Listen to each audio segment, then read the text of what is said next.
Reggie here, and I want to welcome you to another one of my videos. In this video, we are going to take a look at some amazing comics that have seen their values decline. One of these books was requested by a couple of subscribers, so I wanted to oblige them, but we also are going to take a look at some awesome books from 1956 and from 1959. I hope that you enjoy. All right, let's go ahead and take a look at a couple of really awesome books that have seen their values decline. And we are first going to look at X-Men issue number 1 by request. This is a fantastic book, no doubt about it, full of first appearances. But what's really interesting is that as you look at the values of this book and how this book has performed over the period of time, the values across the board for this comic are coming down. You can look at the 8.5 going from basically $90,000 to a 30-day average of $57,000. The 8.0 has dropped from $63K to $45K.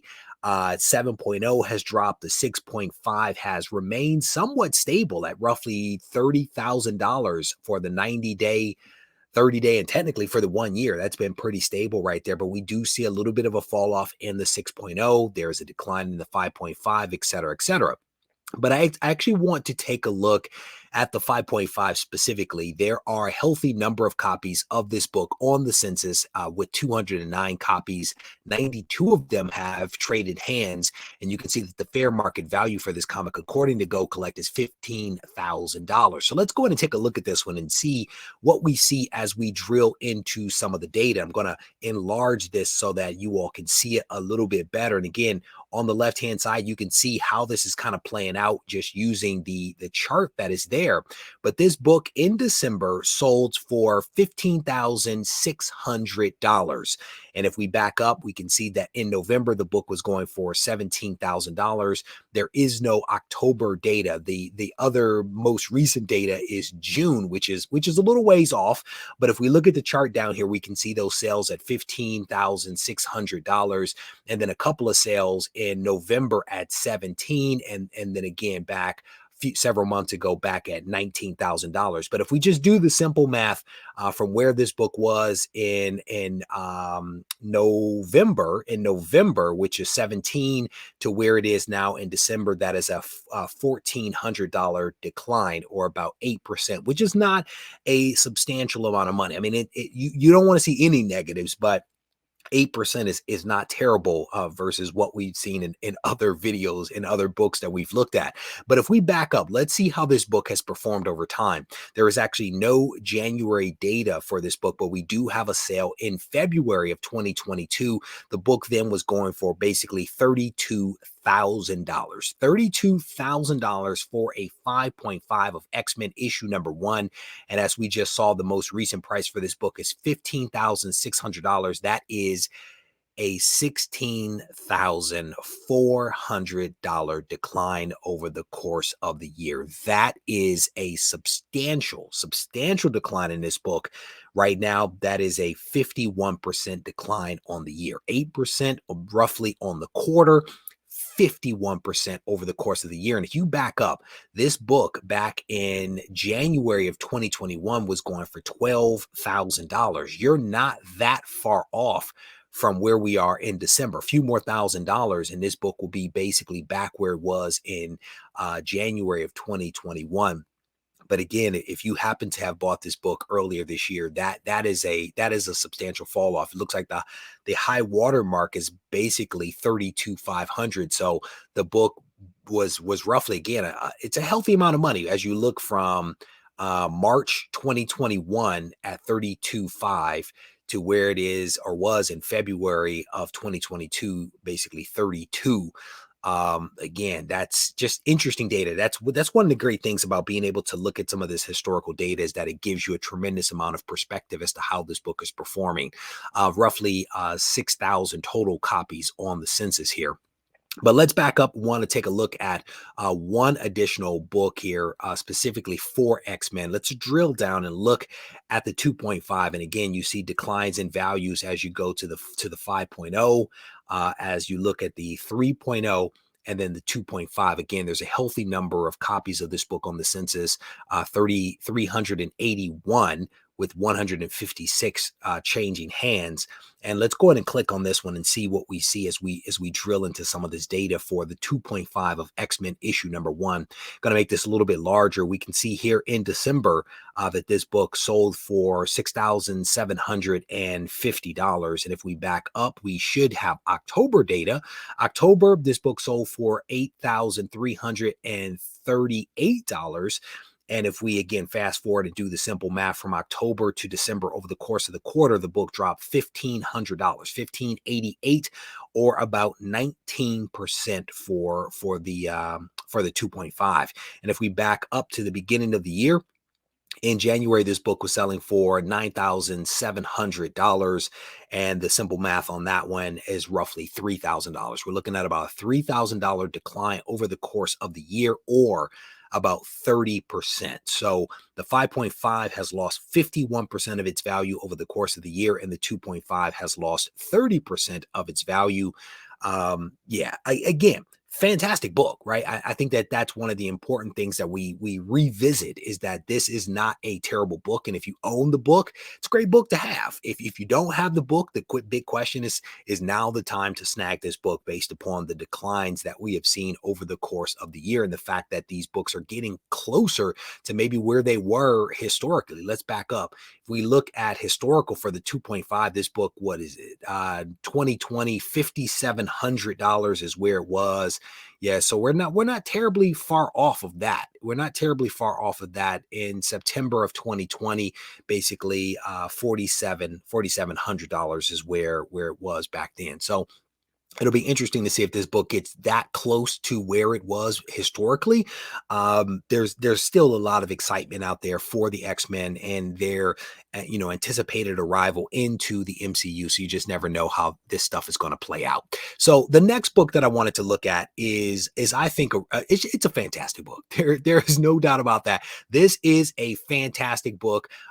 This is a book from 1956. This is the first Silver Age Barry Allen. It also marks the start of the Silver Age, or depending upon how you look at it, the end of the Golden Age, depending upon where you choose to draw the line. First appearance of Iris West, and also the origin of the Silver Age Flash. This is, of course, Showcase issue number 4.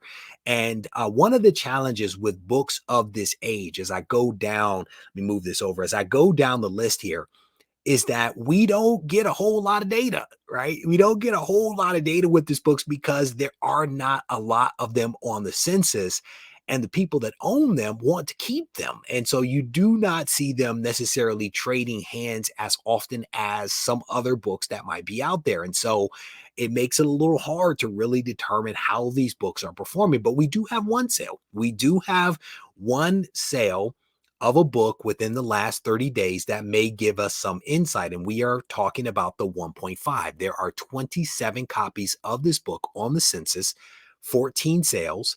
The book has a FMV, a fair market value of $7,750, according to Go Collect.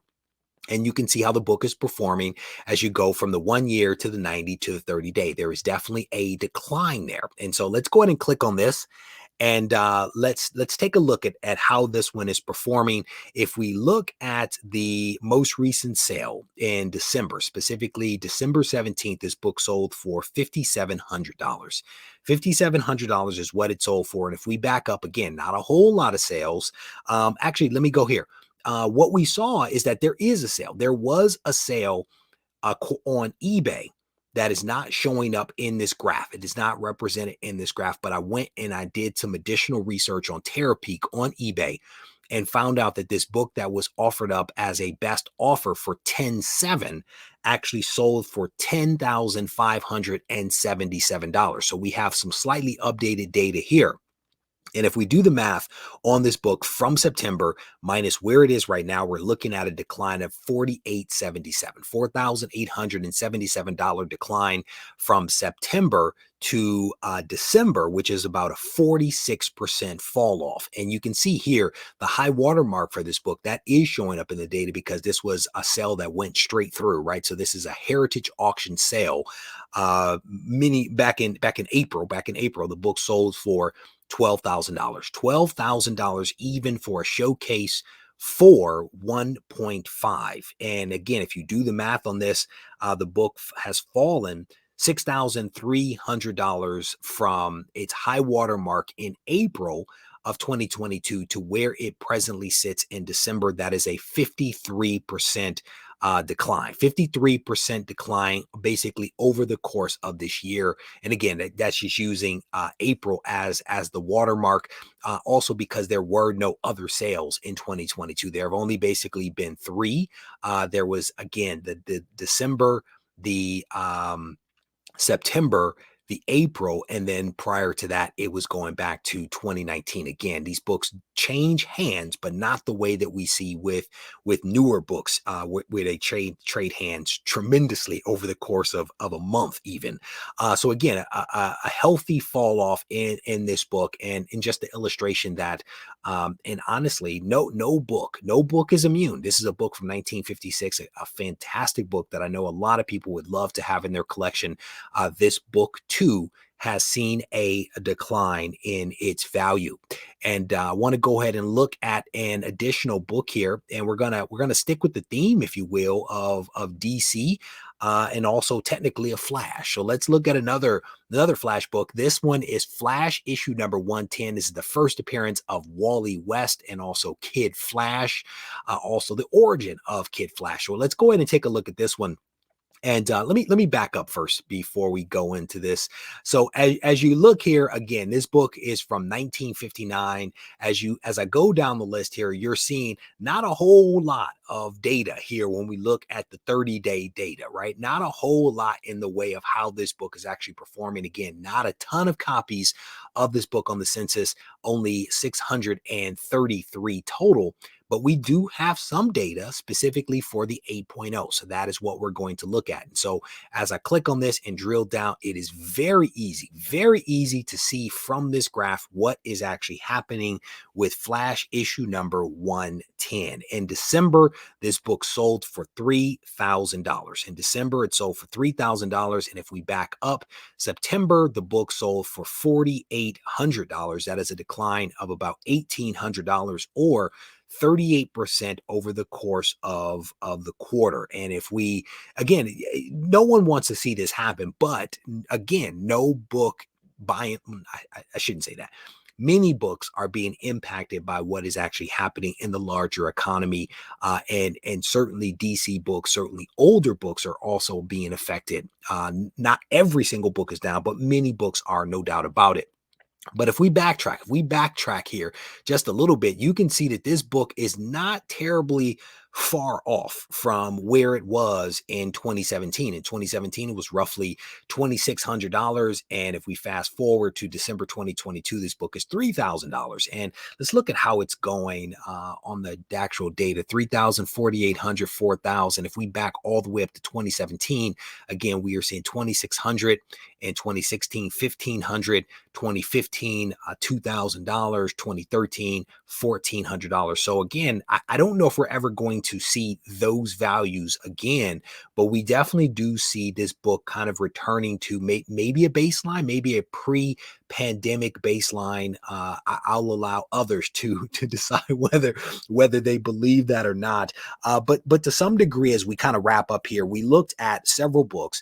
But when you look at specifically X-Men 1, the 5.5 and the 2.5, we can see, and then also with Showcase issue number 4, the 1.5 of that book, we can see an average decline of about 45%. I did not include the Flash 110 in there, but I did look at both X-Men books and Showcase number 4, about a 45% decline over the course of the year for those two amazing books. So with that said, we are going to wrap this video up. I hope that you all enjoyed this video, and thank you to those that suggested that I look at X-Men 1. I hope that this fulfilled the requirement, or at least the request that was made. And certainly, if there's books that you want me to take a look at, don't be shy about leaving those suggestions down in the comment section. And potentially, your book will be showcased in an upcoming video. If you need to reach out to me, feel free to do so on Instagram at Regie Collects. Take care.